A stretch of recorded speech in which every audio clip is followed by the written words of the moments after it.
सुप्रभात विद्यार्थियों, आप सबका स्नातक प्रथम वर्ष की कक्षा संस्कृत की कक्षा में पुनः स्वागत है। हम वरदराज आचार्य द्वारा कृत लघु सिद्धांत कौमुदी का अध्ययन कर रहे हैं और उसमें मैंने स्वरभेद की चर्चा करते हुए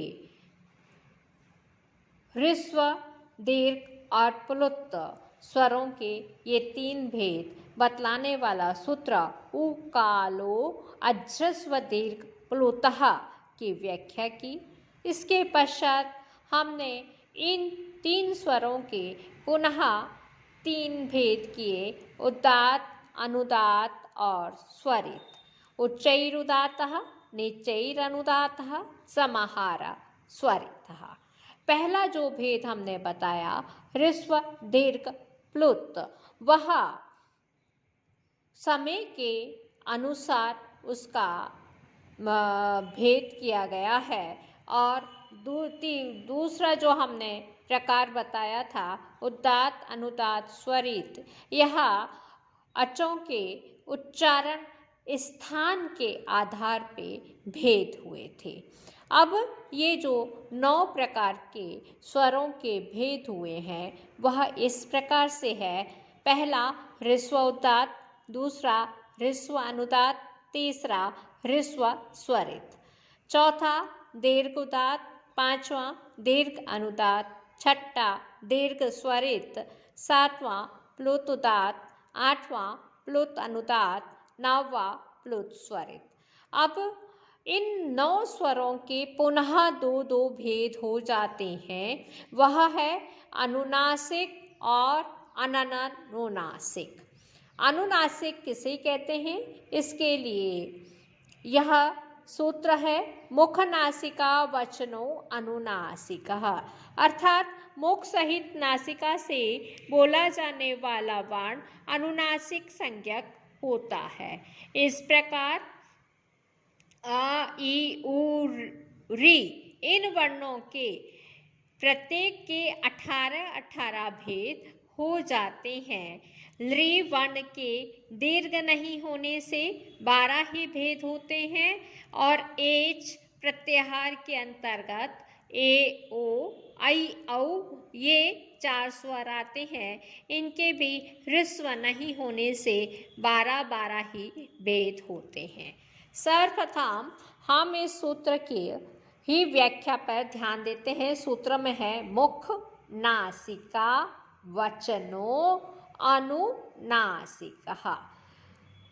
इसकी वृत्ति है मुख सहित नासिकयोर उच्चार्यमाणो वर्णो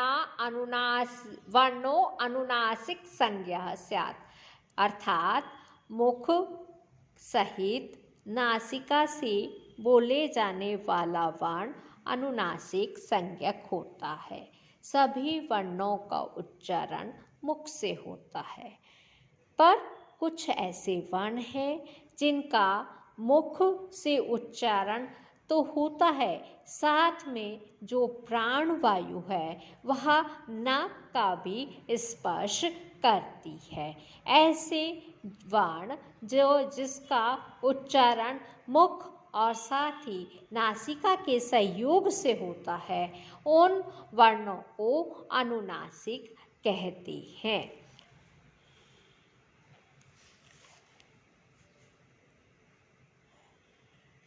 इसलिए मुख और नासिका दोनों से बोले जाने वाला वर्ण अनुनासिक होगा, और यदि केवल मुख से ही अगर वर्ण बोला जाएगा तो वह अननुनासिक कहलाएगा।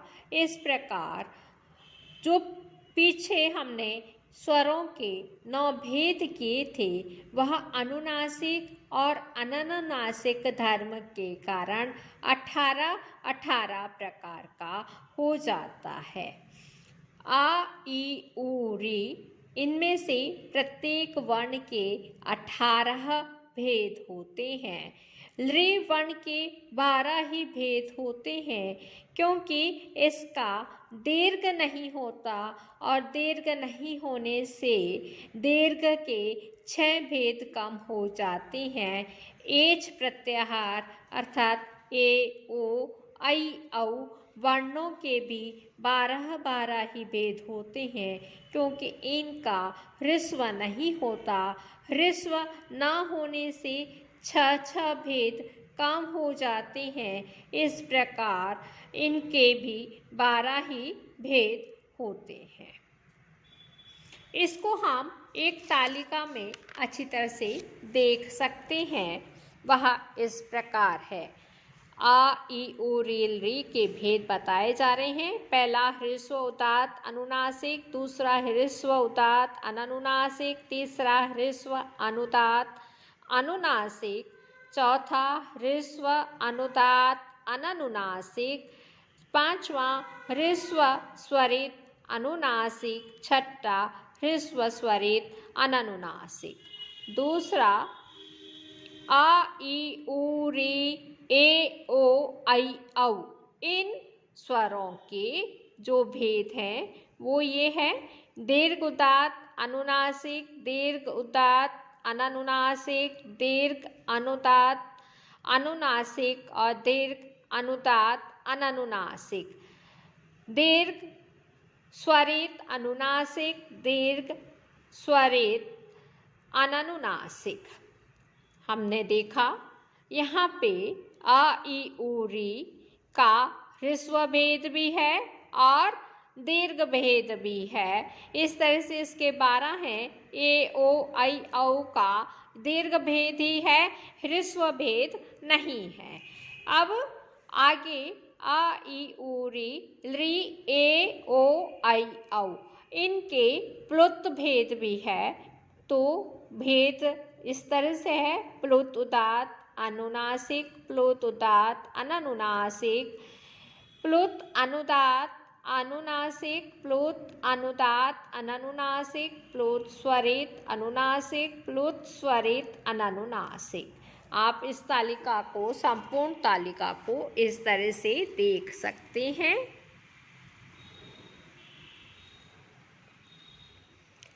पूरी तालिका को देखने से ज्ञात होता है आ, ई, उ, री, लृ का ह्रस्व, दीर्घ और प्लुत ये तीनों तरह के भेद हैं। दीर्घ भी है, ह्रस्व भी है, दीर्घ है और प्लुत है। उदात्त अनुनासिक, अननुनासिक और अनुदात्त अनुनासिक, अननुनासिक तथा स्वरित अनुनासिक, अननुनासिक।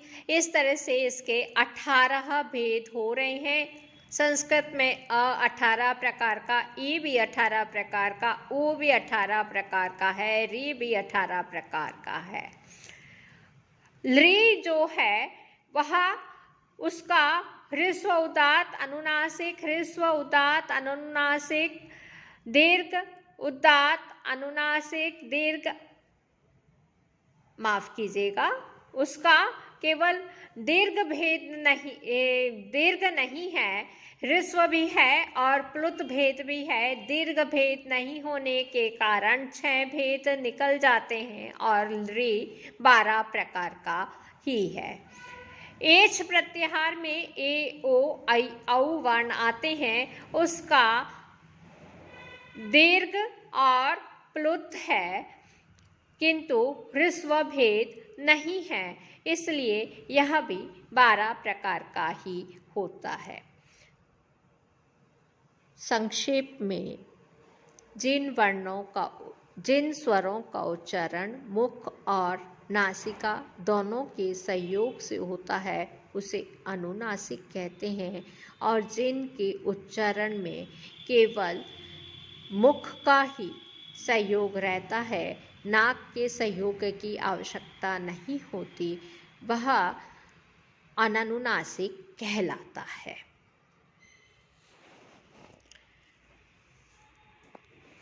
या, मा, णा, ना, मा ये जो वर्ण है वह सब मुख के साथ साथ नासिका के सहयोग से भी बोले जाते हैं, इसलिए इनको अनुनासिक वर्ण कहते हैं।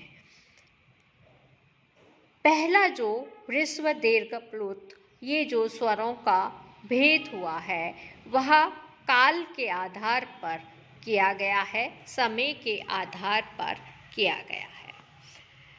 दूसरा जो भेद उदात्त, अनुदात्त और स्वरित है वह उच्चारण स्थान भाग के आधार पे किया गया है।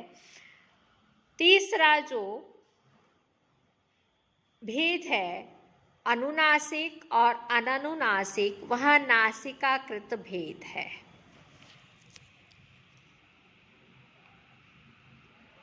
अब हम आगे का सूत्र पढ़ने जा रहे हैं, वह है तुल्यस्य प्रयत्नम सवर्णम।